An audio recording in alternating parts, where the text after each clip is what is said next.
ধৰ্মক্ষেত্ৰ কুৰুক্ষেত্ৰ কুৰুক্ষেত্ৰ এখন ধৰ্মক্ষেত্ৰ গীতাৰ প্ৰথম শ্লোকৰ ধৰ্মৰ ধৰ আৰু শেষৰ শ্লোকৰ মম শব্দৰ ম লগ লগালেও হয় ধৰ্ম মানে সমস্ত গীতাৰ 701 বা 702টা শ্লোকৰ প্ৰতিপাদ্য বিষয়ও হ'ল ধৰ্ম ক্ষেত্ৰ শব্দই মাটি বুজায় নাৰী বাৰী মাটি ধনক লৈ মানুহৰ মাজত কণ্ডলৰ উৎপত্তি হয় মাটিৰ প্ৰতি আক্ৰোশ কাৰ নাই কিমান মানুহৰ নাই 12 বছৰ বনবাস খাটি এবছৰ অজ্ঞাতবাস খাটি পাণ্ডৱে নিজৰ বাক্য ৰক্ষা কৰি দুৰ্যোধনৰ ওচৰত অৰ্ধৰাজ্য খোজাৰ অধিকাৰ পাইছিল কিন্তু বিচাৰিছিল মাত্ৰ 5খন গাঁও কিন্তু এই দুৰ্যোধনে কি কৰে বিনা যুদ্ধে বেজিৰ আগত উঠা মাটিকণো নিদিয়ে মানে দুৰ্যোধনৰ উদ্দেশ্য পাণ্ডৱক যুদ্ধত বিনাশ কৰি সমগ্ৰ দেশ নিজেই ভোগ কৰাৰ পাণ্ডৱ তথাপি যুদ্ধৰ বাবে ইচ্ছুক নহয় সেই কথা গীতাৰ প্ৰথম অধ্যায়তে অৰ্জুনে যুদ্ধ নকৰি গাণ্ডীৱ ধনু হাতৰ পৰা নমাই থোৱাৰ দ্বাৰাই প্ৰমাণিত হৈছে যুধিষ্ঠিৰো যুদ্ধৰ বাবে ইচ্ছুক নহয় কিন্তু কুৰুসভাত নিজৰ বোৱাৰী দ্ৰৌপদীক ব্যৱস্থা কৰিব খোজা কৌৰৱসকল নিপাত হোৱাই উচিত কুন্তীৰ মনৰ এই সিদ্ধান্তৰ বাবেই আৰু মাতৃ কুন্তীৰ অনুমতি ৰক্ষা কৰিহে যুধিষ্ঠিৰেও যুদ্ধত সন্মতি প্ৰদান কৰিছিল কিন্তু পাণ্ডৱৰ কাৰণে যুদ্ধ অনিবাৰ্য বেজিৰ আগত উঠা মাটিকণো নাপালে পাণ্ডৱ ক'ত জীয়াই থাকিব আকাশত নেকি তথাপি কুৰুক্ষেত্ৰ ধৰ্মক্ষেত্ৰই কাৰণ ইয়াৰ ধৰ্ম আৰু অধৰ্মৰ বিচাৰ হৈছে ইয়াত প্ৰমাণ হৈছে যে জনবল বাহুবল ধনবল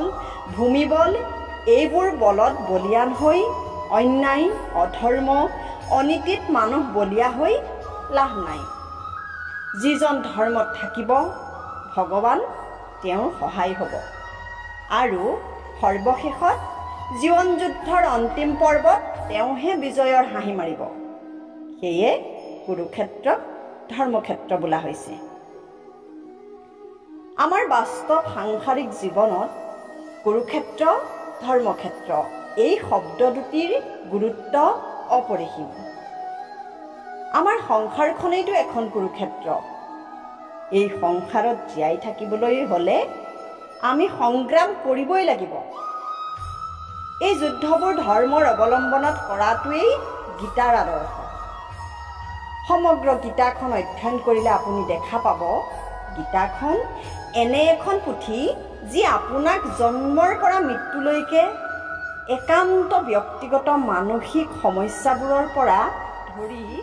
দেশ মহাদেশ বিয়পা মহাযুদ্ধবোৰলৈকে সম্পূৰ্ণ নিৰক্ষৰ সাধাৰণ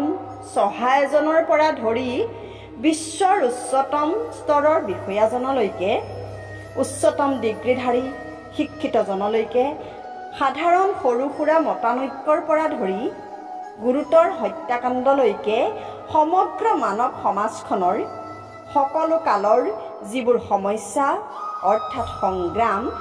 এই সকলোৰে সমাধান পাব গীতাশাস্ত্ৰত উদাহৰণস্বৰূপে কুৰু পাণ্ডৱৰ যুদ্ধখনকেই ধৰক আমাৰ পৰিয়ালবোৰত বংশৰ মানুহবোৰৰ মাজতো এনেকুৱা ঘটে যিটো পক্ষত ককাই ভাই বেছি শিক্ষিত মানুহ বেছি ক্ষমতা বেছি সিহঁতে আনটো পক্ষক শোষণ কৰে লক্ষ্য এটাই দুৰ্বল পক্ষটো নিঃশেষ কৰি সিহঁতৰ মাটি বাৰী ধন সম্পত্তিবোৰ কাঢ়ি লোৱা ফলত মৰামৰি কটাকটি হয় দুৰ্বল পক্ষটোক সততাত থাকিবলৈ কোৱা হয় সহিলে সম্পদ নসহিলে বিপদ পিছে এনেকৈ সহুতে পাণ্ডৱৰ কি হ'লগৈ বা কি অৱস্থা হ'লগৈ বেজিৰ আগত উঠা মাটিকণো নাপায় মানে সিহঁত মৰি হাজি শেষ হৈ যাব লাগিব নে ভিক্ষা কৰিব নে হাবিৰ ফল মূল খাই জীয়াই থাকিব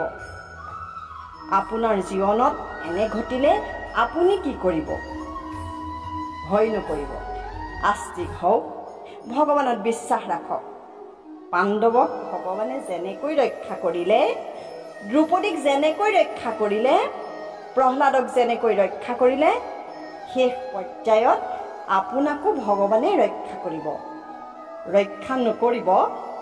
যদিহে ভগৱানৰ ওচৰত আপোনাৰ বিশ্বাসৰ দৃঢ়তা হেৰাই যায়। সততাৰ পৰীক্ষা বুলি ধৰি ভগৱানৰ ওপৰত বিশ্বাস ৰাখি জীৱনত সন্মুখীন হ'বলগীয়া হোৱা দুৰ্যোগ, দুৰ্ভাৱনা, অন্যায়, অবিচাৰৰ সময়ছোৱাত মনৰ দৃঢ়তা হেৰুৱাব নালাগে। এয়াই গীতাশাস্ত্ৰৰ মুখ্য উপদেশ। যদিহে আপুনি সৎ পথৰ পৰা এদিনো পিছলি পৰা নাই, তেনেহ'লে অন্তিম মুহূৰ্তত ভগৱান সহায়ৰ বাবে আহিবই। এই ধৰণে সংসাৰৰ কৰ্মক্ষেত্ৰত সংগ্ৰাম আগুৱাই নিয়াই কুৰুক্ষেত্ৰ ধৰ্মক্ষেত্ৰ। গীতাৰ শিক্ষা, মানৱ জীৱনৰ আদৰ্শ, প্ৰহ্লাদ মহাৰাজৰ উপদেশ। অৱশ্যে এয়াই গীতাৰ শেষ কথা নহয়। ইয়াৰ পিছৰখিনি আমি পিছত গম পাম। গতিকে আপোনালোকে পিছৰ ভিডিঅ'সমূহ পাই থাকিবলৈ আমাৰ চেনেলটো ছাবস্ক্ৰাইব কৰি থ'ব আৰু লাইক, কমেণ্ট, শ্বেয়াৰ কৰিবলৈ নাপাহৰিব।